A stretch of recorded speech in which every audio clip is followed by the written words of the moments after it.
Hello everybody! Operation Chimera has been released for Rainbow Six Siege, which brings a whole host of new stuff, including the Outbreak mode, which we have previously covered in a different video.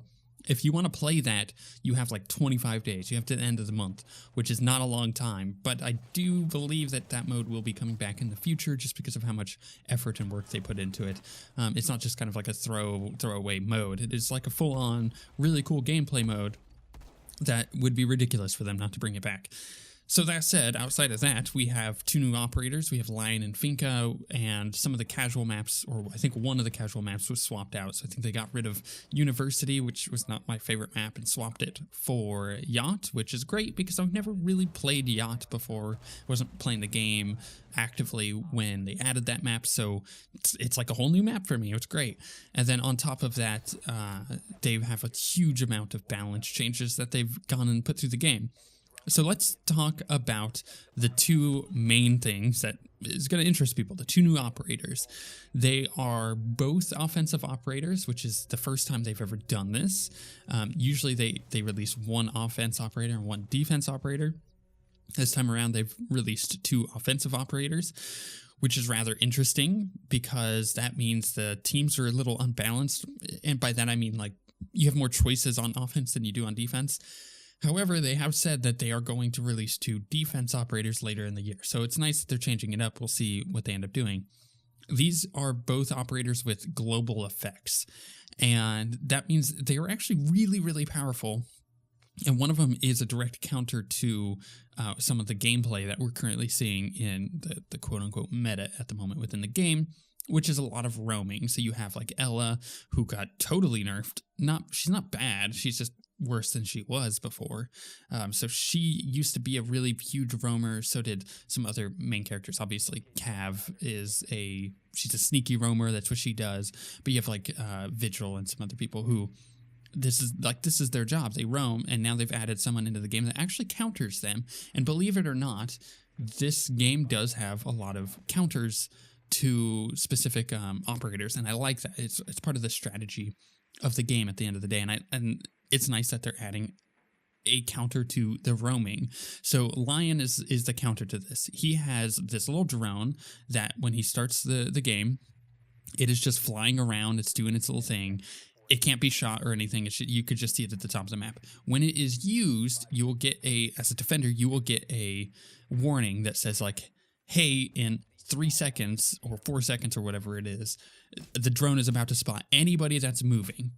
So if you are moving, as in if you are moving WNASD to move around, then you are going to be spotted for the duration of the drone, which only lasts a couple seconds, but it shows everybody on the team where you're at, which is really powerful. It's really good, but also not so great for the offensive or the defensive people rather, because if you have a roaming Ella and she's running and then suddenly she's in a really bad spot when this thing goes off and she's forced to stop or keep moving, that is a really powerful effect to be able to kind of determine where the heck all these people are so you can go and kill them.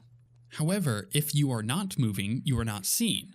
So you can be crouched, you can move you can actually go from crouch to prone, back to crouch, you can move your camera around, you can fire your weapon, you can use gadgets, you can do all of that stuff. As long as you're not moving your character, then you are completely fine to just kind of sit in your location, just kind of look around. You won't be spotted.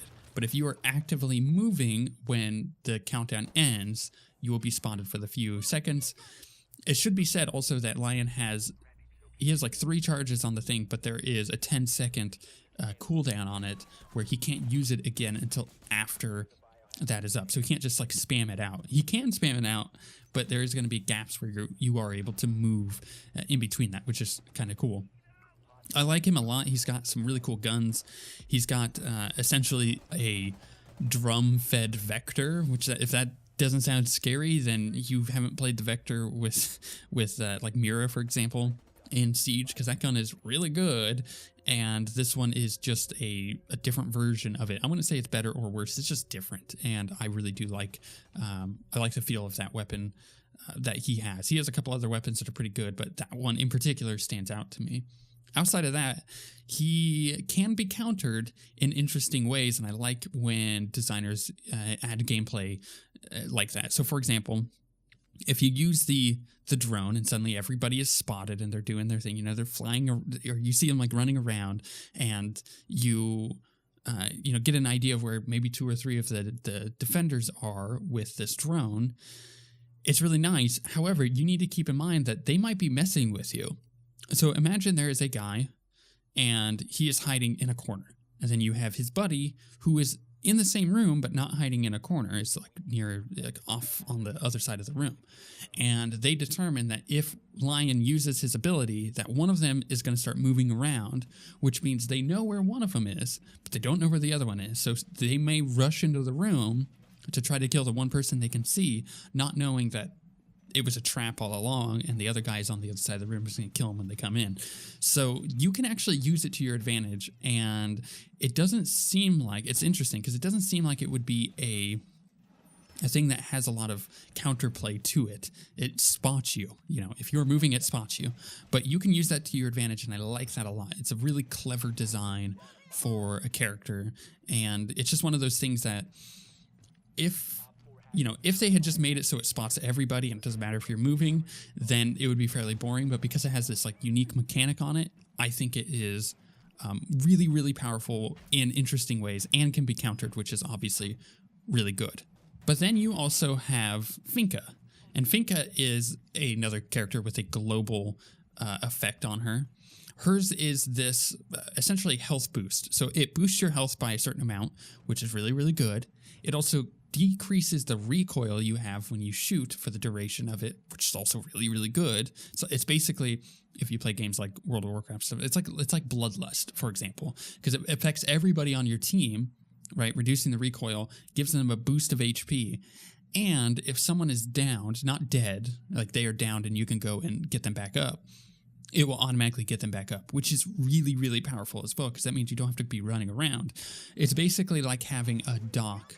So Doc is a defender who has a little gun that he can shoot you with, like, healing bullets, essentially, and it will get you up if you're downed. It will also boost you and heal you. Her thing, it doesn't heal you, it just gives you temporary boost HP, which is really good. It reduces your recoil, and it will get up anybody who is currently down. So that is a really, really powerful effect if you want to use it for various amounts of things.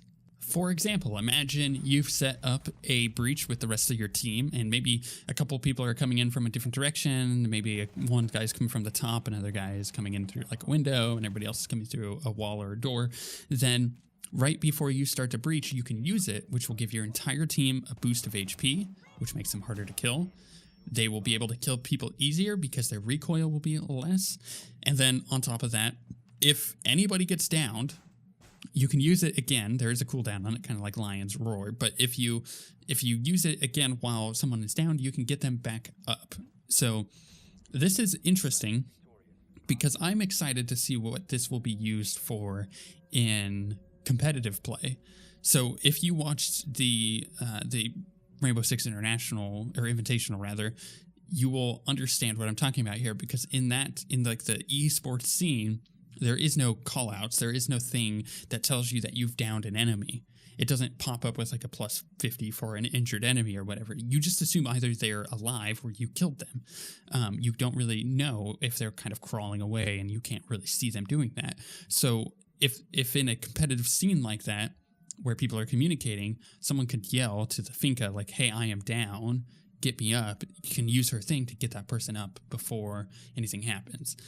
Obviously, that's a very basic example of how this can be used, but it is interesting because I want to see how people come up with using this in interesting ways, because it is a cool ability.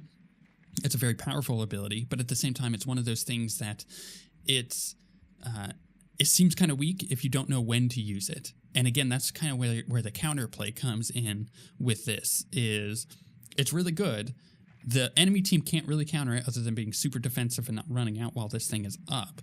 But at the same time, it could also be used as maybe bait. You can counter it by getting someone downed but not killing them, which means the Finka will use it to get that person back up. You could just shoot them and kill them. Now she's used the charge of her thing. And there's really no way to stop that unless the enemy team is communicating. It's like, no, don't use it. He's just like sitting here staring at me, right? There's a lot of stuff that you can do with it as far as the offensive team. That is going to be really fun to see. That causes the enemy team to rethink how they're doing their defenses, which is always really good. So it's just, all in all, I'm excited to see how the Finka ability ends up going into the meta. I think her weapons are really good, and I think that people will use her. I just don't know if she will end up being a top tier thing, at least for the start, until people kind of figure out how to use her ability properly. Another thing I find fascinating with all of this is the fact that when the game launched, we only had a handful of operators, and there wasn't a whole lot of counterplay going on. There was some, but there wasn't a whole lot of it. You look at, for example, Mute, who's the person who can put down little signal jammers for drones, being a really good counter versus Twitch, who has a specific drone that she's able to use that's actually pretty powerful. That drone becomes a lot more powerful when you introduce people like Mira, who can put up the little windows with a little canister on them, and that drone can run around and zap the canisters. But you still have her counter, which is Mute, being able to put down the jammers in interesting spots that her drone can't shoot, which means her drone effectively becomes useless in a lot of scenarios. So there was some counterplay, but there wasn't nearly as much as there is right now. And I like that a lot because it just gives the game more depth and more strategy. After all, this game is a game of strategy. You have to understand kind of what each character does, all the layouts of the rooms, where all of the parts to come in at are.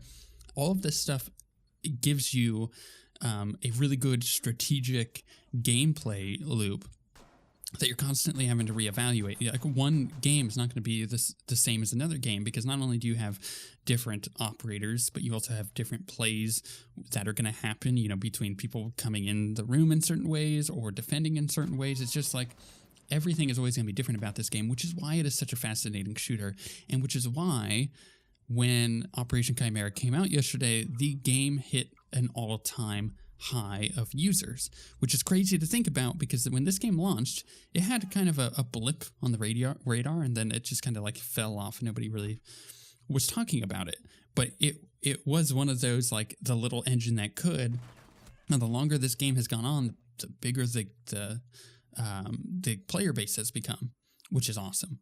I find it really interesting when I look at all of this and I think about, the fact that they've added this year 3 content, right? And then they're also coming through and doing Outbreak, which is awesome. But all of this stuff is bringing more people into the game.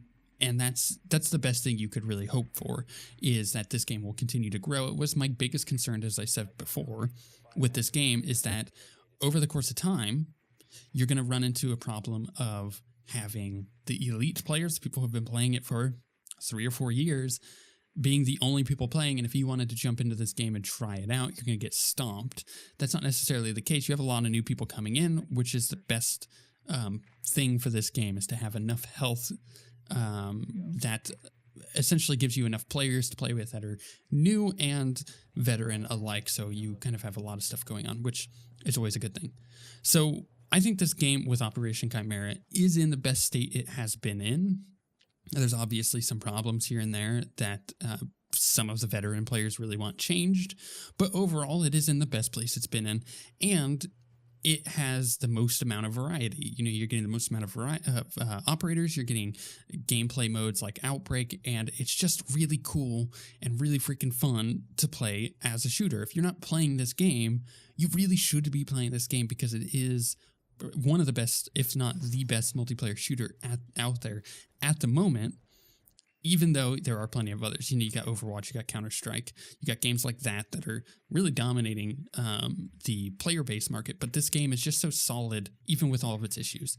And I'm not even going to jump into the weird business model thing that they have going on at the moment that is essentially a huge problem when it comes down to where they're seeming a little greedy with their content.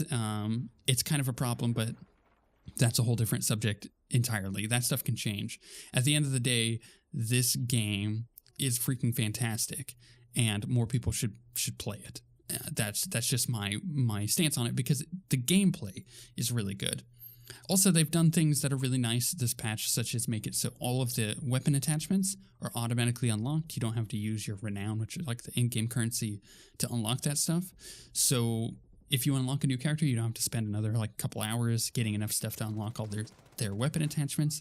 That is no longer the case, which means that if you're playing the game, you don't have to worry about spending your renown on that kind of stuff. And that means that you'll be able to unlock more people quicker if you don't have them already. So they're kind of listening as far as the fact that there's a lot of people in the game and it's going to take a very long time to unlock it if you didn't spend a dime. But I should also mention that if you're planning on picking up this game, do not get the starter edition. It is like the biggest scam ever. You can't upgrade from it. You're stuck with the starter edition, and it is just the worst. It just doesn't give you enough stuff, and it limits the stuff that you're able to get to begin with. So it's like, just don't get it. Just get a standard or above. Outside of that, though, I think that this game is definitely worth playing, especially with this patch. You know, go and play it for Outbreak mode alone, and then go play the multiplayer and see if you like it, because there is a lot of really good variety there, and I'm looking forward to seeing what they do in the future with the rest of the content patches for this game, which I'll probably be covering on the channel regardless. But let me know if you've been playing Siege, and if you have you tried out Outbreak? Are you liking it? Are you liking the 2 new operators, or do you find them very frustrating because they just have global effects, which are very powerful and kind of frustrating to deal with at times? I don't know. Let me know in the comments. But with all that being said, we shall see you guys next time.